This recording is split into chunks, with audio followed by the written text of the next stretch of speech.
Secondly, Tom bought a hot tent. He's got a little wood stove that he bought last year. And me, him, and Ty are going to do a bit of winter camping. So Tom was going to set that up and try out this tent. But before we do that, he wanted to just have an evening where we get the tent hooked up and just see how hot the tent gets and what kind of setup we're going to put in there so that things aren't, sleeping bags aren't getting burnt or anything like that if sparks come out of the stove, kind of a dry run before we actually sleep in the tent.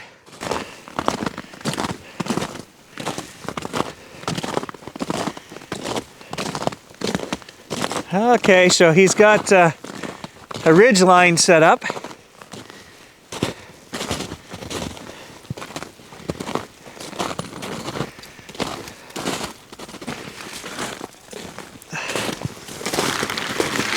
Okay, yeah, that's a good sized tent.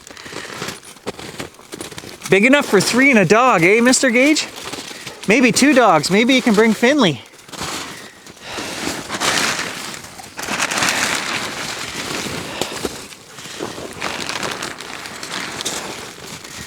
Just looking for where the stovepipe comes out on this.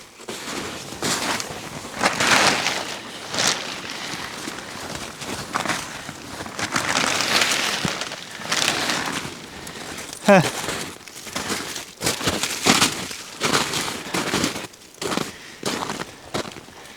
What am I missing? Oh, right here. Right here, okay. Oh, it's just Velcroed. Okay. So it's right there.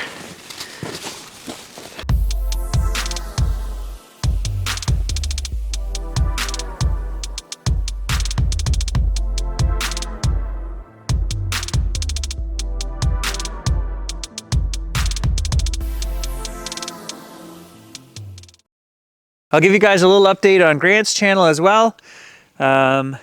He's not posting right now. He told me he may be done posting to YouTube. He just finds it frustrating as well that he can't grow a channel. There's very little interest in what he does, and he was spending a lot of hours. The type of video that he makes where you're analyzing sound recordings, and it's the same thing when I do the paranormal on this channel, guys. It'll take me a full day to analyze and listen and, type on the screen what I'm hearing, and you have to listen to it multiple times. So, he'd be 2 or 3 days making one video and he'd get 200 or 300 views on it. So there just wasn't enough interest. So he's kind of disheartened. He's taking a break. YouTube, I think he was making about $1 a day on YouTube. So, and I'm not going to get into that again because I've already said my piece on that, but it's, I have had some of you guys contact me. Somebody posted in a comment today that, David Pilates was mentioning that. Oh, Dave's always mentioning that. And I always thought, well, I've never had that on my channel. Nobody's ever said it. But recently, in the last few months, I have had a couple of you guys contact me and say, hey, I've been unsubscribed from you. And my aunt as well, who was subscribed to my channel for years, she's not good with a computer. She said, when I pull up the TV now, she said, your stuff isn't there anymore. She said, I don't know how to find it. So I'm going to actually have to go over to her house and, resubscribe her to the channel because she doesn't know how to do any of that. She just wants to turn it on and I'm there. And I think that's a lot of the older folks are like that, right? Like once they find you and they lock in, if YouTube removes those people, I don't get them back because they don't know how, A, they don't know how to find me, and B, they don't know how to, subscribe, basically. Okay, so we are coming up to the snowshoe trail here. Oh yeah, look at this. Look at, this is the snowshoe trail that they were told not to put back in. And here it is. Clearly in use. And it's about 1.5 miles down there to the river. So people are coming through here and getting lost. The big swamp is out through there. They don't know where they are. There should be signs. There should be a sign right here that says private. That's one of the jobs I was supposed to do today, was check. Right here, it was either on this tree or this tree, there was a sign, a yellow, and it's gone. Right here. You can see the nails. Okay, so somebody has torn it down. So I'll have to tell Dave, let's just take a little walk down here. The hiker poles are down here about 3/4 of a mile. the lost hiker poles, but I don't think I want to go that far today. I just wanted to see if anyone was back here coming off the back swamp.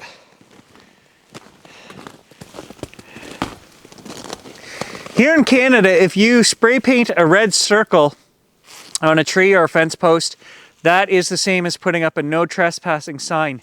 Can you guys tell me, is that the same? Is it a universal thing in the States? A red circle? Because that's what we're going to do here as well. Lots of people will complain and say, oh, we didn't know what that meant. Well, it's a universal quick way to mark properties and property lines private. So it doesn't have to be no trespassing signs.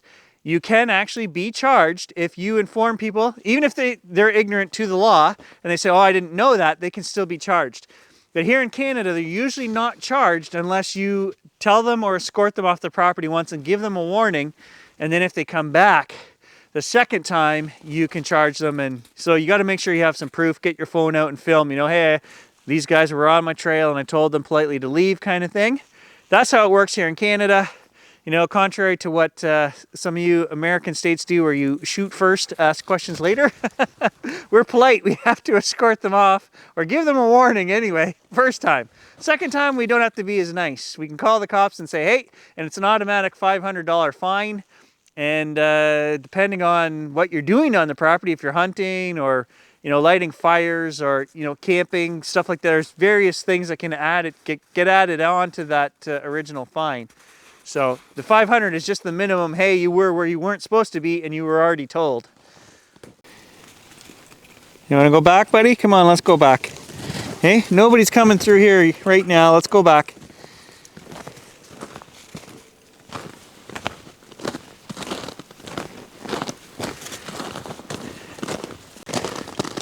Oh, I found somebody.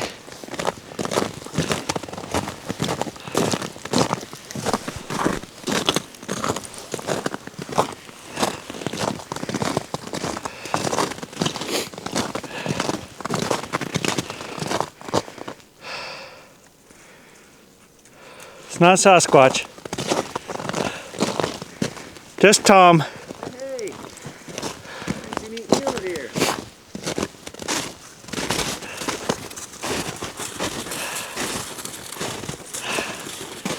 I just text you.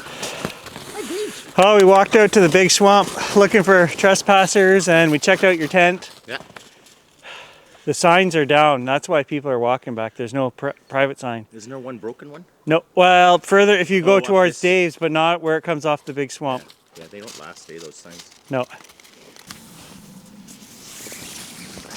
hope that's long enough. Try that. Oh, yeah. Yeah.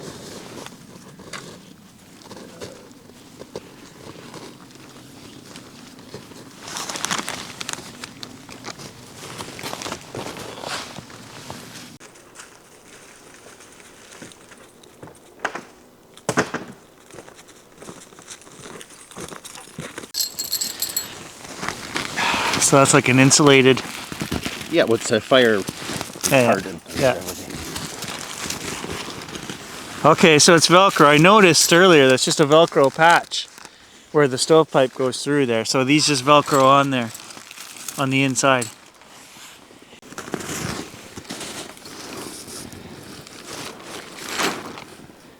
Is it working? Yeah.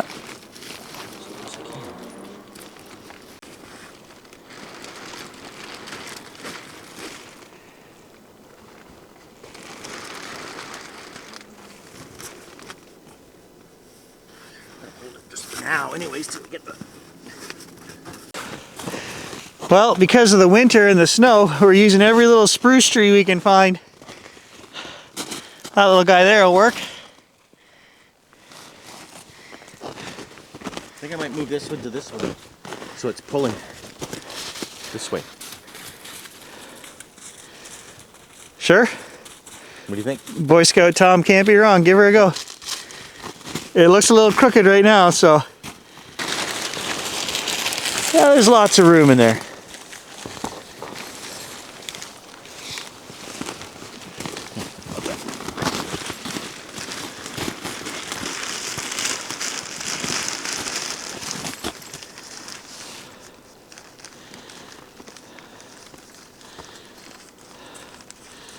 I see a little bit of a problem there at the back, Tom. Well, we gotta get some bigger sinks.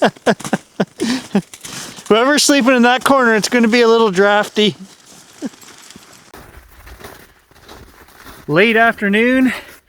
I'm heading back up to the tent, bringing a drink for Tom and I. I don't know why, but I put ice in these already.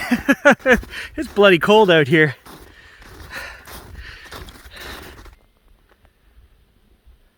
Well, I see smoke coming out. He's got the stove installed.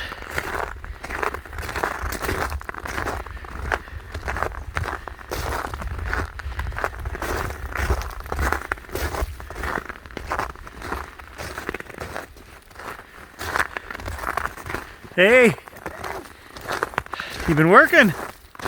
Got her all set up. Let's put Toasty in there. Looks good. Where are you gonna sit? You didn't bring a chair. I couldn't. My hand's full. Here, take a glass. Oh, jeez.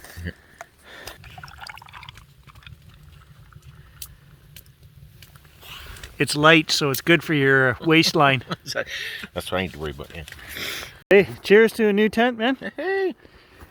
I can feel the heat from right here. Yeah. Walk in. Check it out.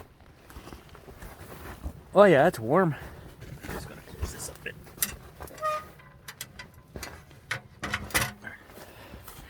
So yeah, you can fit a good length piece of wood in there, 16 inches. Yeah, gotta be 15 anyways. So. Not really wide at the front, but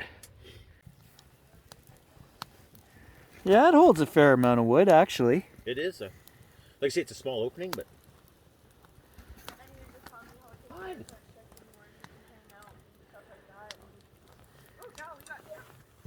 Oh,